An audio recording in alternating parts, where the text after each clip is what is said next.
ukuri ntukihore naho bakugiriye nabi cyane bakakubabaza baraguteranije barakuvuze barakwimye warabigishije bagusubiza ikibi warabafashije ntibaguhaba ariko naho bimeze uko ntukihore umva ukuri Abaroma igice ca 12 kuva ku murongo wa 17 haratubwira ngo ntimusubize umuntu mu nkoko ikibi yabagiriye mubabare gukora ibyiza imbere y'abantu bose naho bakugiriye nabi gerageza ubasubize ibyiza bobo nta kuziga ibizoza guhari niko mu migani igice ca 24 19:20 handitse haratubwira ngo ntugashabuzwe n'ivy'inkozi z'ibibi kandi ntukagirisha ari abanyakibi kuko atakuziga ibizoba ku munyakibi itarajya abanyabyaha rizozimwa Imana idufashe cyane umva ukuri aya majambo yagenewe wewe ufise imigambi yo kugira naba bakugiriye nabi ufise imigambi yo kuzima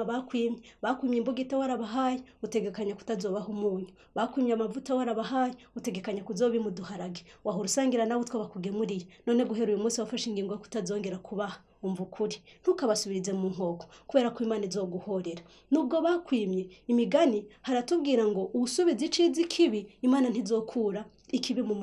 mu rugo rwiwe none nawe niwumva ukuri bababarire barekere bahebera Imana kugira ngo bari izomenye uko izobagira wumva ukuri uyu munsi basubize iciza uzoba ubasutse amakara yaka ku mutwe igihe cyose muzohura n'uwakugiriye nabi bizomujya bimubabaze ariko wowe uzoba ufise amahoro yose naho hari abakugiriye nabi bo muri bo nibo bafise iherezo ribi nibo barindiriye ibibi ariko we nubasubize ibyiza Imana izobe kwishura kandi izoguhorera nawe ntukihore umva ukuri uyu munsi utegure gukorera ibyiza abandi ivyo wifuza ko bakugirira genda nawe ubibakorere nubwo batabigukoreye ariko ntukabasubize ikibi umva ukuri